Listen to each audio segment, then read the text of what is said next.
Thank you. Thank you.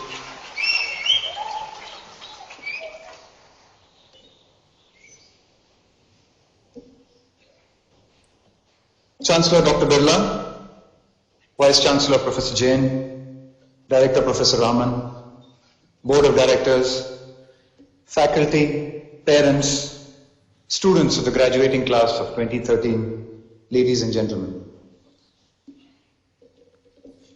Firstly, I'd like to thank Dr. Birla and Professor Jain for some very kind words.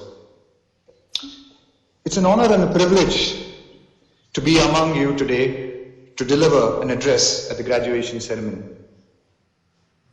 It is very humbling to visit an institution like BITS that has set a very high standard and made a significant contribution to our nation's progress.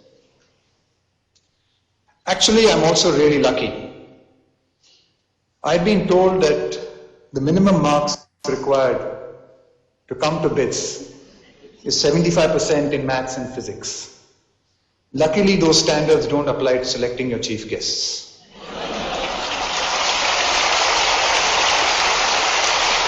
Because if you had seen my 10th standard physics and maths marks, I wouldn't have been allowed close to your gates.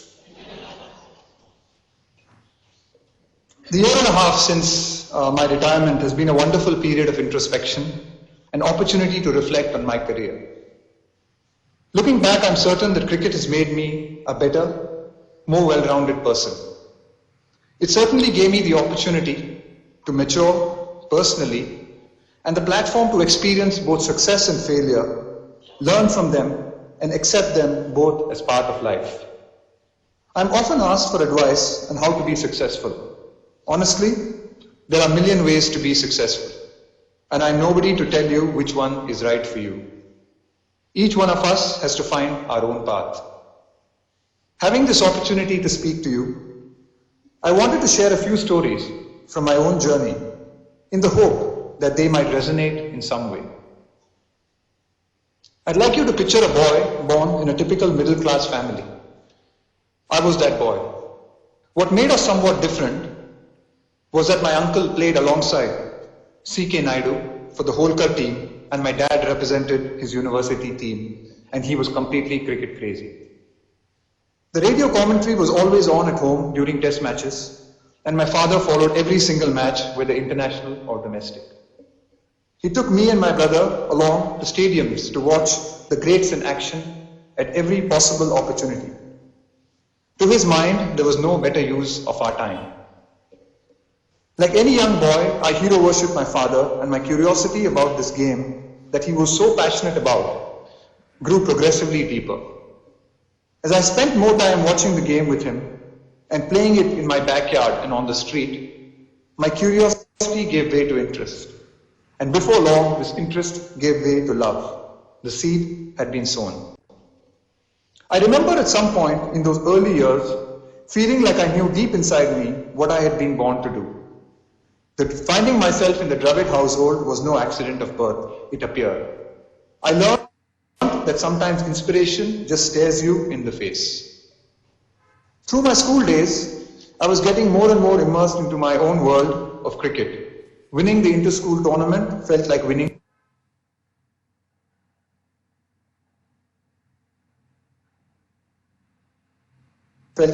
the World Cup. Captaining the school and state teams was my greatest mission. However, there is an interesting story from my school days which I would like to tell you. My love for cricket notwithstanding, my parents had the same doubts and fears as any other parents of our time. What was to become of me if all I thought about was cricket? When I was in the 8th standard, they took their concerns to my school principal, Father Coelho. I had just made the state under-15 team for the second year in a row, and the tournament was out of state and during the school term. My parents met Father Coelho and apologetically stated that as my cricket would interfere with my studies and school attendance, they could not ask me to go to play the tournament. They therefore sought his advice on the way forward. Father Coelho, after giving them a patient hearing, told them, "You leave his studies to me, I'll handle that. You let him play cricket. It is a great adventure he is embarking on and let's support him. I distinctly remember jumping with joy in my principal's office. There were suddenly others who believed in me and my dream and were committed to supporting me. It felt incredible. Had my school principal agreed with my parents' concerns, there was a chance I would have stopped playing serious cricket altogether, maybe got better marks in maths and physics, and my life would then have followed another script. I learned that sometimes support comes from the most unexpected places and it can make all the difference. In the midst of borrowing class notes and from friends and furiously preparing for school and college exams, at the last minute, I was growing as a cricketer.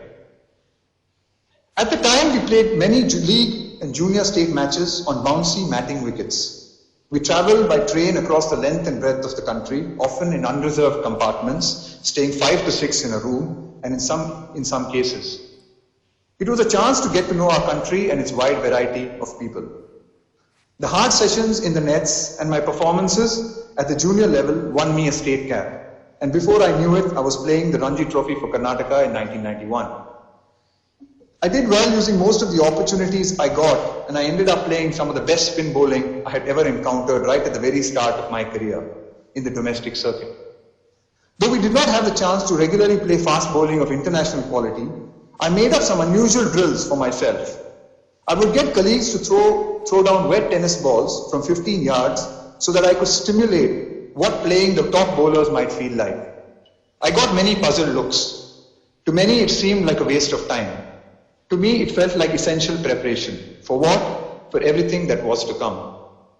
By this time, I was being talked about as a national probable. I even captained the Indian under-19 team. Question I got wherever I went was, when are you going to play for the country? Now, this is not something that I had any control over, but the question began to dominate my life and my being. Even when it wasn't asked, it was the elephant in the room. I ended up playing 5 years of domestic cricket before getting my national break. It was frustrating. I remember putting a sticker on my Kinetic Honda which read, "God's delays are not God's denials." As you can see, playing domestic cricket makes you spiritual as well.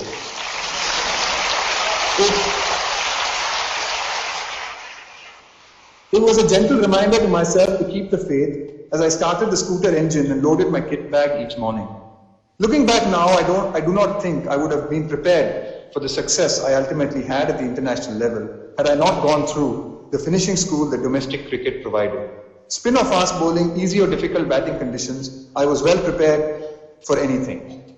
The opportunity I had to play experienced spinners in the Ranji Trophy helped me play Vaughan and Muralitharan with confidence. Those wet tennis ball drills suddenly didn't seem all that silly when I had to play the likes of McGrath, Akram and Donald on tough pitches. When I am requested to speak to youngsters, I like talking about this phase of my life and liken it to the fascinating plant, the Chinese bamboo.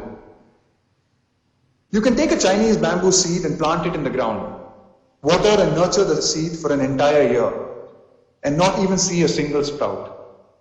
In fact, you will not see a sprout for 5 years. But suddenly, finally, a tiny shoot will spring from the ground. And over the next 6 weeks, the plant can grow as tall as 90 feet. It can grow as fast as 39 inches every 24 hours. You can literally watch the plant grow. What was the plant doing during these 5 years, seemingly dormant period? It was growing its roots. For 5 full years, it was preparing itself for rapid, massive growth. Without this root structure, the plant simply could not support itself for its future growth. Some would say the plant grew 90 feet in 6 weeks. I would say it grew 90 feet in 5 years and 6 weeks. This period tested my faith and willingness to believe in my own talent at the beginning of my journey. Overall, I had an extremely gratifying career and many highs and a number of disappointments as well. After our tour of Australia last year, it became very clear to me that the time had come for me to move on and make way for the next generation of talented young batsmen to begin their journeys, just as I had done 16 years before. It just felt right, and I was happy to call time on my career with my family, colleagues and friends around me. I was touched with the affection I received upon my retirement. I had no regrets, no unfulfilled professional goals, and nothing left to prove to myself. I had climbed my mountain, the one I had originally set out to climb as a little boy. At the start of my journey, I had been inspired by my father's passion, which I made my own. As I began climbing the mountain I had set my eyes on, I received lots of support along the way from my school principal and numerous others. Tangible success might not have come to me immediately, but my early experiences helped me build a solid platform that would equip me and empower me in the future. As I sat alone, dealing with my successes and failure, I got to understand myself better. The climb became everything to me, and I immersed myself in it. As I got closer to the top of my mountain, I managed to remain focused and keep my eyes on the destination. And when I finally got there, I just thoroughly enjoyed being where I stood at the moment in time. A sense of peace and clarity enveloped me. It was then that I realized that you don't have to be number one in the world, you just have to be number one to yourself. Reaching that peak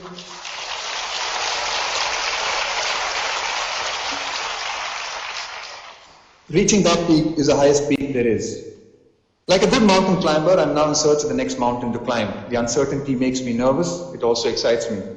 I am back to being like the little boy listening to the strains of cricket commentary coming from the transistor in my father's studio. I would like to wish all of you, the graduating class of 2013, some of the brightest minds in this country today, the very best as you embark on an exciting time ahead of you. And may you find the mountain that's right for you. Give and receive support along the way. Be patient and persevere through the inevitable ups and downs that you will face. And importantly, learn to enjoy the journey that you are about to embark on. All the very best. And thank you for having me.